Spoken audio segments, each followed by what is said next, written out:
नमस्कार, चर्चा टुडे में आपका स्वागत है। चुनाव आयोग ने एसआईआर का पहला चरण बिहार में पूरा कर लिया है और इस बीच सुप्रीम कोर्ट ने एसआईआर को लेकर 2 मौखिक निर्देश दिया है।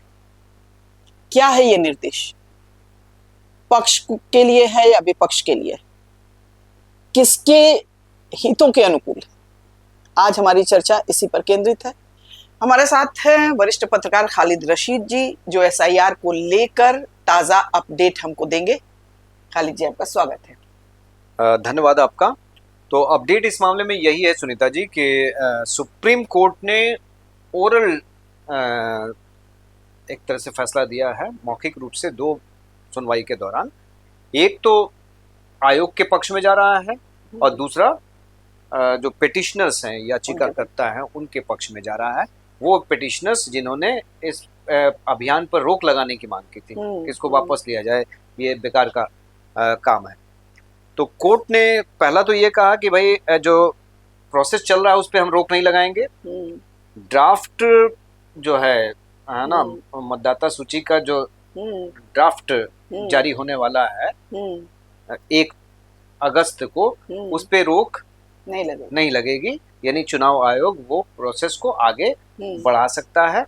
और दूसरा कहा है, जो पिटिशनर्स के फेवर में जा रहा है कि आधार कार्ड और वोटर कार्ड को आप मान्यता है ना, जो शामिल कीजिए, इसमें शामिल कीजिए। यानी जिनके पास ये हैं, इनको कम से कम आप वैलिड पेपर्स मानिए कि इनको छांटने की वजह जो है वो समझ से थोड़ी सी परे नजर आती है, क्योंकि हर चीज में वोटर कार्ड, जिस वोटर कार्ड के आधार पे वो वोट करते रहे हैं उसको आपने किनारे कर दिया।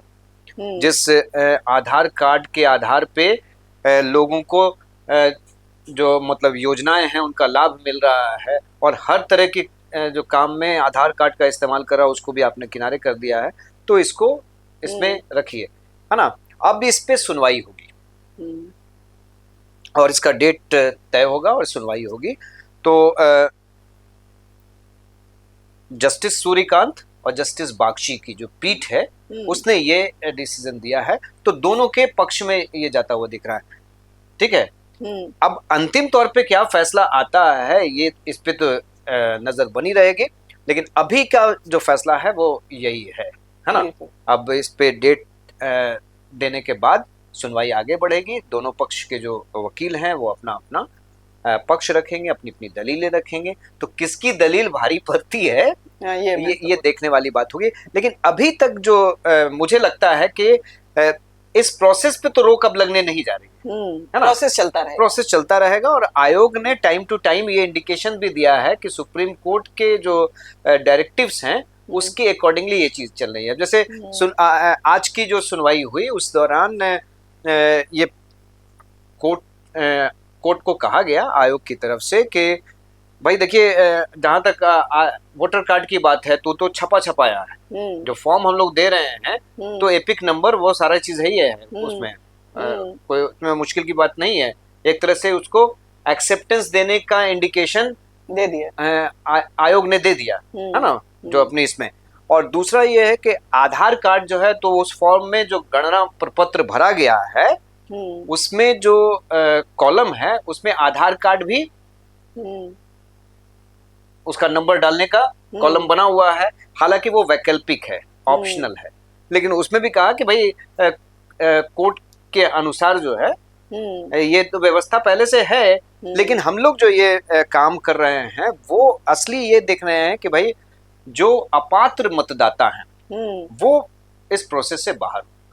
तो कोर्ट ने पूरी जानकारी भी दी, कोर्ट को पूरी जानकारी दी गई कि भाई जो पहला चरण पूरा हो गया है ना, मतदाता सूची के गहन पुनरीक्षण का जो काम बिहार में चल रहा है उसमें क्या रहा। तो ये जानकारी भी वहां पे एक तरह से दी गई कि पहला चरण पूरा हो गया है। इसमें हम लोगों ने आइडेंटिफाई किया है 7 करोड़, थोड़ा मैं इसकी डाटा की मदद ले सकता हूँ आपकी इजाजत से। तो 7 करोड़ 89 लाख जो मतदाता, टोटल मतदाता थे बिहार में, उनमें से 7 करोड़ 24 लाख मतदाताओं ने अपना फॉर्म जमा किया, ठीक है, जो करीब करीब होता है 91.69%, है ना। यानी करीब करीब 92% मतदाताओं ने अपना फॉर्म जमा कर दिया। अब उसमें कितनों ने कागज जमा किया नहीं किया वो अलग बात है, लेकिन इतने लोगों ने फॉर्म जमा कर दिया है। सत्यापन उनका एक तरह से हो गया। सत्यापन तो सभी का हो गया है ना। तो बाकी बचे जो करीब करीब 8 पॉइंट समथिंग, वो कौन है? इस प्रक्रिया में 22 लाख जो वोटर हैं वो मृत पाए गए, यानी मृत मतदाताओं के नाम 22 लाख वो उसमें शामिल मिले हैं सत्यापन के क्रम में, जो 2.83% होता है। 36 लाख मतदाता ऐसे पाए गए हैं जो दूसरे राज्यों में, है ना, वो विस्थापित हो गए हैं, स्थानांतरित हो गए हैं, बस गए हैं, तो ये करीब 4.59% होता है। 7 लाख लोग ऐसे भी मिले हैं जो एक से ज्यादा मतदान केंद्रों पर वोटर हैं, रजिस्टर्ड हैं, तो इनको तो हटाना ही पड़ेगा, वेरिफिकेशन हो गया, तो मृत मतदाताओं को हटाया जाएगा। इसमें किसी को कोई आपत्ति नहीं होना चाहिए, है ना। और अगर किसी जीवित मतदाता का नाम इस प्रोसेस में हट जाता है तो उसको दावा आपत्ति करने का तो समय मिल ही रहा है, और बीएलए जो है या बाकी लोग जो हैं वो उसमें उनकी मदद करेंगे। आयोग ने पॉलिटिकल पार्टी से ये अपील की है कि भाई आगे आप उनकी मदद कीजिए। अगर किसी का गलती से नाम उस लिस्ट में चला जाता है, कटने वाली लिस्ट, है ना, लेकिन वो जीवित है, हो सकता है ऐसा, मृत मतदाता उनको मानकर किनारे कर दिया गया, लेकिन वो हो सकता है कि सही हो, तो वो अपना दावा आपत्ति उसके सपोर्ट में अपने पेपर्स देके अपना नाम वो इनरोल करा सकते हैं। ऐसी कोई दिक्कत वाली नहीं। 1 अगस्त से जो है दावा आपत्ति का सिलसिला शुरू हो जाएगा, यानी ड्राफ्ट पेपर जारी होने के बाद, ड्राफ्ट सूची जारी होने के बाद, उसके बाद दावा आपत्ति ली जाने लगेगी। तो ये जो 100% जो सत्यापन का कार्य है उसका पूरा ब्यौरा जो है दिया गया, तो 100% के आसपास ये पूरा पहुंच गया। ठीक है, ये कुल मिलाकर चीजें सामने रख दी गई हैं। तो मृत मतदाता और जो विस्थापित लोग हैं, है ना, और जो लोग 2 जगह पे हैं रजिस्टर्ड, तो उनके लिए तो ऑप्शन होगा कि भैया आप 2 जगह पे रजिस्टर्ड हैं, आप चुनिए, पहले आपने ये क्यों नहीं किया, तो उनके लिए भी मौका होगा। लेकिन ये जो मृत मतदाता है उनका नाम तो हटना ही चाहिए, जो विस्थापित हो चुके हैं, दूसरे विधानसभाओं में जा चुके हैं, दूसरे स्टेट में जा चुके हैं परमानेंटली, तो मतदान का अधिकार तो उन्हें ही है जो उस विधानसभा क्षेत्र में रहते हैं। ठीक है ना, तो ऐसे लोगों का नाम बाहर किया जाएगा, ये बात कह दी गई है। लेकिन जो विपक्षी दल हैं उनका आरोप ये है कि चुनाव आयोग इस प्रोसेस के जरिए जो सही मतदाता हैं उनका नाम भी हटा रहा है ना। बात तो यही, विरोध तो यही हो रहा है।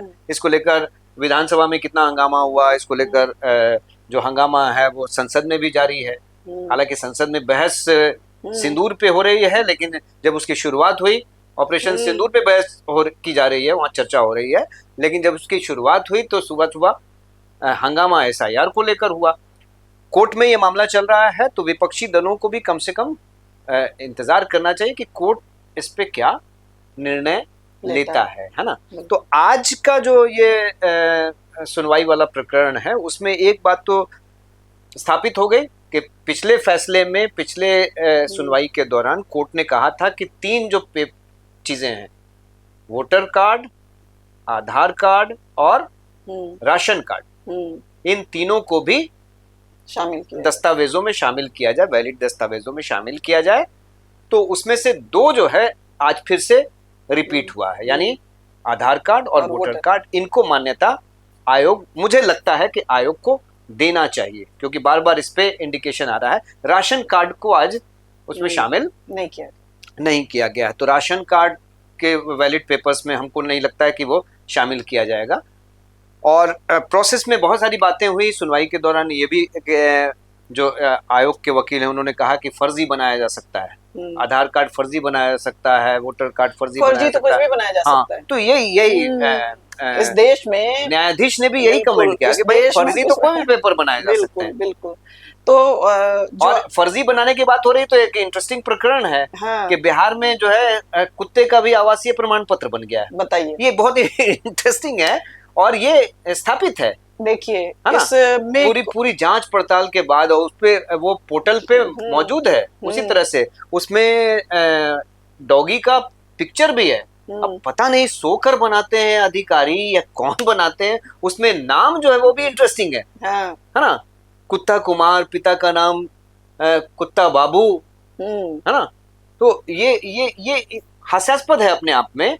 तो फर्जी पेपर किस तरह से हास्यास्पद बनते हैं देखिए। और इसी आवासीय के नाम पे क्या बन जाता है, हाँ बिल्कुल, सारे देखिए पेपर्स बन जाते हैं। आपको यही बात कह रहे हैं कि और ये हास्यास्पद कमेंट नहीं। इसलिए इम्पोर्टेंट हो गया, ये थोड़ा आयोग के विपरीत जा रहा है। 11 जो दस्तावेज है उसमें आवासीय प्रमाण पत्र भी है। तो ये सिर्फ हंसने वाली बात नहीं है, बल्कि एक बहुत बड़ा सटायर है कि आप आवासीय प्रमाण पत्र को जो वैलिड दस्तावेज की सूची में जारी लगा रहे हैं, तो वो कितना फर्जी आधार पे बनता है कि भाई डॉगी का भी आवासीय प्रमाण पत्र लोगों ने बना लिया है। हाँ, दिल्ली की महिला, जो अब तक जानकारी है, दिल्ली की महिला के एड्रेस वगैरह उनकी डिटेल्स है, और वो बिहार में तो ये बात सही है कि जो आप आवासीय प्रमाण पत्र की बात कर रहे हैं, तो ये सच में मजाक का विषय नहीं है, सिस्टम पर गंभीर सवाल, चिंतन का विषय, सिस्टम पर गंभीर सवाल है। और जहां तक है सुप्रीम कोर्ट ने कहा, वो उस बात से हम भी बिल्कुल सहमत हैं कि आधार कार्ड ही क्यों, हर चीज फर्जी बनती है इस देश में। बन सकती है नहीं, बनती है। और जिस तरह का टॉप टू बॉटम करप्शन है, वहां आप कुछ भी कैसे भी करवा सकते हैं। और सरकार इस सिस्टम को चेक करने में बिल्कुल ही विफल है, बिल्कुल ही नकारा साबित हुई है। कहीं भी, हमको तो लगता है कहीं भी देश में, अधिकांश जगहों पर, अब कोई एक्सेप्शन हो तो हम नहीं कह सकते, कोई स्टेट एक्सेप्शन हो तो हम नहीं कह सकते हैं, लेकिन देश में कहीं भी जाकर आप किसी भी तरह का दस्तावेज थोड़े पैसे खर्च करके, रिश्वत दे के आप बनवा सकते हैं। और इसमें पूरी मिली भगत है, सिस्टम में टॉप टू बॉटम घोर कमाई हो रही है, रिश्वतखोरी हो रही है। आप जाइए ना, आप कहीं भी चले जाइए, आपको छोटा सा भी काम जमीन का, इसीलिए मैंने पहले भी बोला कि जो गलत लोग हैं, है ना, वो उनके पास तो सारे पेपर मिल जाएंगे, क्योंकि वो सारे आप कहीं भी चले जाइए, आप जमीन का कागज, आपकी जमीन है, आपके नाम से रजिस्ट्री हुई है, या लेकिन अभी आपको दाखिल खारिज करवाना हो तो आप जाके देखिए, बिना पैसा दिए आपका हो जाए, आपके सारे पेपर वैध हैं, फिर भी नहीं होगा। और यदि अवैध भी है और आपके पास मोटी मनी आप देने में सक्षम है, तो काम हो जाएगा। ये सिर्फ जमीन की बात नहीं है, हर तरह के दस्तावेज, हर तरह के कागज करीब सभी विभागों में होते हैं। कहीं भी कुछ भी, आप ड्राइविंग लाइसेंस बनवाने जाते हैं, आपकी ड्राइविंग स्किल चेक की जाती है, हमने तो नहीं देखा है कहीं चेक करते हुए। उसमें सुधार हुआ है, लेकिन अभी भी जो है वो उनके पेपर्स, ड्राइविंग लाइसेंस आसानी से बन जाते हैं, जो जेन्युइन नहीं, उनकी ज्यादा आसानी से बन जाते हैं, क्योंकि वो पैसा खर्च करने को तैयार होते हैं। तो कहने का अर्थ ये है कि अगर आप गलत काम करवाना चाहते हैं और पैसा खर्च करने के लिए तैयार हैं, तो गलत काम करने वाला आदमी तो पैसा खर्च करने के लिए तैयार होगा ही। बिल्कुल। उसके सारे पेपर्स बन जाते हैं। यही सवाल था कि भाई आधार कार्ड को आप क्यों नहीं मान रहे हैं, आप वोटर कार्ड को क्यों नहीं मान रहे हैं। तो कहना था कि भाई ये तो फर्जी ढंग से बन जाते हैं।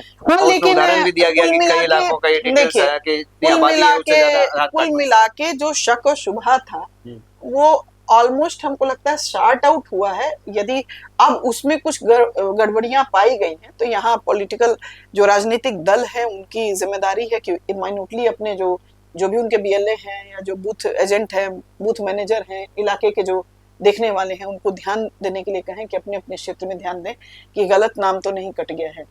नहीं तो ऑलमोस्ट जैसे था ना कि कुछ नहीं आएंगे, कुछ ही मिसिंग है, बाकी चीजें सब कुछ ऑलमोस्ट रास्ते पर आ गई हैं। लेकिन हाँ, ये अलर्ट रहने की जरूरत है। अलर्ट तो हमेशा रहना चाहिए, और अलर्ट रहिए और देखिए कि किसी जेन्युइन व्यक्ति का नाम तो नहीं कट गया है, या कोई ऐसा तो नहीं है जो सही था लेकिन वो छूट गया है। बिल्कुल। देखिए, जो अपोजिशन है वो हो सकता है हमारी बातों से थोड़ा सा खिन्न हो जाए, नाराज हो जाए, लेकिन ये हकीकत है कि चुनाव आयोग ने बार बार दोहराया कि किसी भी पात्र जो मतदाता हैं उनका नाम नहीं हटेगा, नहीं कटेगा। हमने आपको अपने प्रोसेस में शामिल किया है। बीएलए जो है उनको हमने बाकायदा ट्रेनिंग भी दी है और आपको प्रायर इंफॉर्मेशन भी दिया कि अपने बीएलए को जो है हमारे साथ जोड़िए, इस प्रोसेस में जोड़िए और तमाम मतदाताओं के गणना फॉर्म जो है वो भराए जाए। तो मुझे सिर्फ आपत्ति इतनी थी इस प्रोसेस में, है ना, जो है अभी भी है, कि भाई इतना बड़ा काम जो है उसके लिए समय जो है आपने कम, एक तो गलत चुना चुनाव से ठीक पहले, और बहुत कम समय में इस प्रोसेस थोड़ा ज्यादा टाइम होना चाहिए, समय होना चाहिए, क्योंकि ये बहुत आप इंटेंसिव कर रहे हैं, गहन कर रहे हैं, गहन पुनरीक्षण कर रहे हैं। तो गहन पुनरीक्षण के मतलब थोड़ा समय लेके, ये टाइम कंज्यूमिंग तो होगा ही। हर स्तर पे गहन पुनरीक्षण हो, बीएलओ के स्तर पे, फॉर्म डिस्ट्रीब्यूशन में। अब कितनी सारी शिकायतें आई कि 2 फॉर्म देना था, 1 फॉर्म भी नहीं पहुंचा, जिनके यहाँ पहुंचा 1 फॉर्म पहुंचा, है ना। एप्लीकेशन पे जो सिग्नेचर होने चाहिए वो फर्जी ढंग से सब लोगों के सिग्नेचर कर दिए गए। अगर उसमें से कोई क्लेम कर देता है कि मैंने तो सिग्नेचर किया ही नहीं, किसका सिग्नेचर आ गया? नहीं, देखिए, तो समस्या अलग एक बात है कि अभी लिस्ट का प्रकाशन होने के बाद ही पता चलेगा गड़बड़ियां कितनी हैं। ये मैं अभी तो प्रकाशन नहीं हुआ है। कह रहा हूँ, तो प्रकाशन होने के बाद मैं आयोग के साथ खड़ा नहीं हो रहा हूँ। इस प्रोसेस में जो कमियां हैं उसको गिनाते हुए मैं ये कह रहा हूँ कि ये जरूरी प्रोसेस है कि योग्य मतदाताओं की पहचान होनी चाहिए और उन्हें ही मताधिकार मिलना चाहिए। हम अपने लोकतंत्र को मजबूत कर रहे हैं तो हम घुसपैठियों को क्यों मौका दें? हमें अपने लोकतंत्र को मजबूत करना है तो हमारे जो नागरिक हैं वही मजबूत करेंगे ना। दूसरे जो कहीं से किसी तरह से आ गए हैं, यहाँ पेपर्स बना लिया है उन्होंने, है ना, उनको तो हमको फिल्टर करना ही है, सॉर्ट आउट करना है, और इसमें सभी राजनीतिक दलों को सहयोग भी करना चाहिए। तो इसका अब मौका आ गया, इसका अब अवसर आ गया कि जब प्रारूप प्रकाशन होगा, है ना, उसके बाद वो लिस्ट जो है, तो जितने लोग उसमें जिनका नाम कट जाएगा, उसमें जो अशुद्धियां होंगी, उसकी तरफ अब जिम्मेदारी से राजनीतिक पार्टियों को और मतदाताओं की जिम्मेदारी है, आप भी जागरूक रहिए। और मैं इसे इनकार नहीं कर सकता हूँ कि इसमें बहुत सारे जेन्युइन लोगों का भी नाम कट जाए, हो सकता है। ये आप अभी जब तक प्रारूप नहीं आता है, जब कुत्ते का बिल्कुल आवास प्रमाण पत्र बन सकता है, तो इस प्रोसेस में जेन्युइन लोगों का नाम कट जाना कोई आश्चर्य की बात नहीं है।